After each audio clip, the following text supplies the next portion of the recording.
By popular demand, I've gone and gotten GearBlocks. So for all of those who've been watching me playing Screwdrivers, a lot of people recommended this game to me. It has been on my radar, but I haven't had the chance to get it until recently. And with that, I have been playing it quite a bit.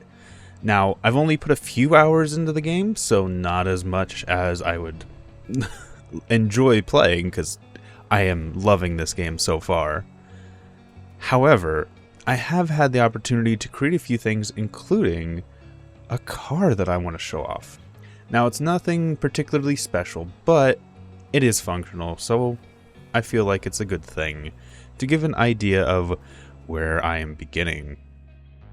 And here we are in the little racetrack world, the work in progress world that the dev is developing right now. And here I have it. Now, I don't have a name for the vehicle. And I will say this at the beginning, I was not intending to build a car. When I actually started building this vehicle, I had intended to make something more like a rock crawler. However, my sense of scale in this game is way off, so by the time I was finished and I went to put a seat on it, I realized just how tiny the vehicle actually was. And this is after expanding and making everything bigger, and it's still a small car. Now, let's talk a bit about the features this thing has going for it. The big one is this is a V4 using the large bores.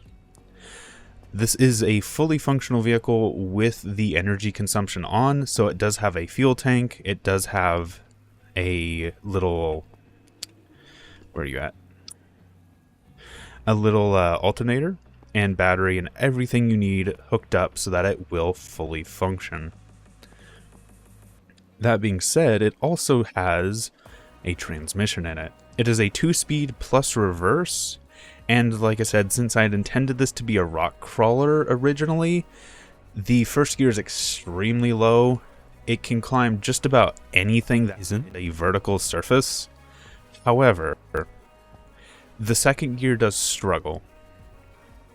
And one of the big things I will note on this vehicle is it has a problem with steering. This is using straight axles for the front and rear. They are set up with a full suspension system. However, on the front, I am actually using a hydraulic steering system with little linkage bars down here. You can see part of it. That system is really unreliable, and above anything around 40 miles per hour, this car is almost completely uncontrollable. It can reach 75 miles an hour, but that's usually mere moments before striking a tree. So without talking any more about how this works, let's go ahead and get in it, get it fired up. We do have a few gauges and an indicator light. If I hold 3, we will get the engine revving. It has a flywheel on it, so it does take a little more time to spin up, but it is very reliable once it is. Gear 1 is a parking brake, so if we press 1, we can engage and disengage the parking brake. 2 actually turns on the 4-wheel drive for the vehicle. By default, it is just rear-wheel drive, but if you press 2, the indicator light comes on, and the front differential will work as well. This is set up to be limited slip, like I said, for rock crawling, but it does function just fine as a normal driving car. If I press 3 again while the engine is running, there's a brake on it, and that will actually turn the engine off, which as soon as you hold to start it, it will start right back up. And the last controls for the vehicle are T and G. Those are the gear shifters. So if you look down here, there's a little servo motor right down there. And if I press T, I will shift up into second gear. If I press G, I will shift down into reverse. And you can also see on the little angle here in this monitor, second gear is 120, first gear is 0, reverse is -120. So, let's go ahead, take the parking brake off. And you already see we're maxing out first gear, so press T, shift into second. And here we'll pick up our speed. And there we are, about 40 miles per hour, and this steering is starting to go very quickly. It's hard to control. I'm having to fight it the entire way. But we can get up to about 75.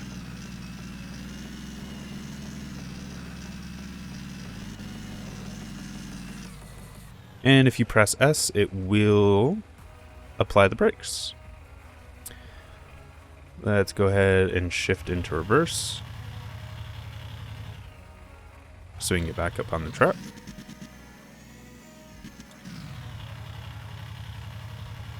And once we come around to the other side, we'll go back to that open area, and I will show a cutaway version of the car that I made. So kind of starting on the front and working our way back. We do have the little fan blades. I don't know if these function, but it still looks cool, and it's nice to see it spinning through the grill. Pulley to run the alternator, and this is actually where the engine brake is for when you turn off the engine. And a large lead flywheel. This goes back into our 4 cylinders. This is a 90-degree V. A centrifugal clutch with the starter on the other side, down here. This goes back into the transmission. Here we have reverse, first gear, second gear, and these gears here are just to push power to the transfer case. This is another clutch, so that when it is not engaged, power only goes to the rear wheel.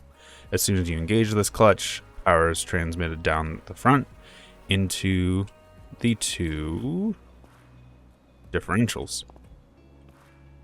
Now the front and rear suspension is exactly the same. We just have a pivot point here going down into the ball joint up here, going down into a pivot point. And then for the steering, we have, let me grab this camera. You can see the pneumatic cylinders, or the hydraulic cylinders, I should say. Or linear actuator, I guess. This pushes a linkage bar that turns the wheel, and then that wheel pivots here on the CV joint to actually transmit power.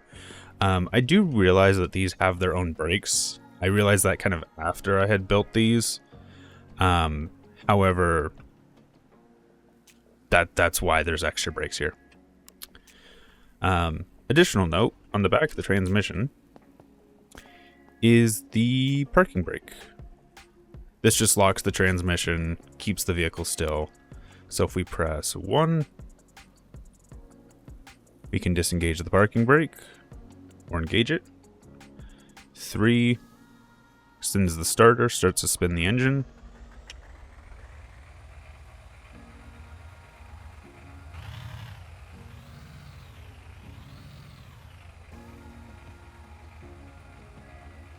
Two, it's not really easy to see, but the differential is getting power now. And then I've bent myself up into a wall. Let's go ahead and shift down into reverse. Shift up into first. Shift into second.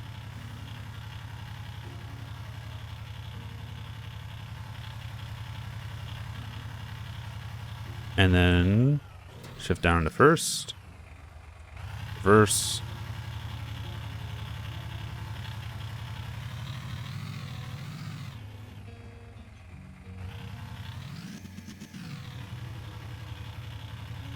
it's a really simple system. It works really well. I'm really happy with it. However, the steering is a problem, and it's probably going to be one of the big things that takes my attention next time I build a car. And that being said, I think that's about it. I've shown off everything I wanted to, and I'm genuinely happy with the car, especially considering it's my first finished car in this game. 2 speeds, reverse, will drive with a selector for whether or not you want it to be four-wheel or not. Does pretty good just driving, and actually, before I end it, I am going to show off the intended use of the car with this one over here. Oh, that was already running. Let's get it back running. We're going to climb that mountain, just so you can see what the first gear is capable of. Disengage parking brake.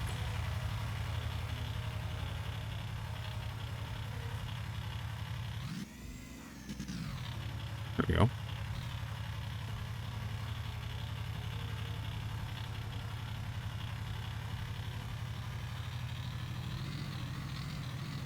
Oh, there we go. There's the front steering failing. Now, second gear is going to struggle.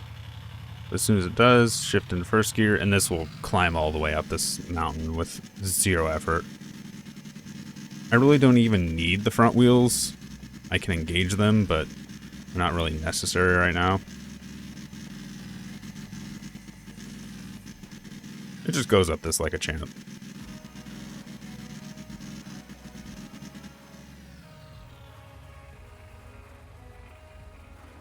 Engage the brakes and the parking brake. We're still sliding a little bit. But yeah. I'm happy. This works. Fun game. I'm going to be playing a whole lot more of this in the near future. So if you have anything you want to see me build, go ahead and ask for it down in the comments. I have quite a few plans.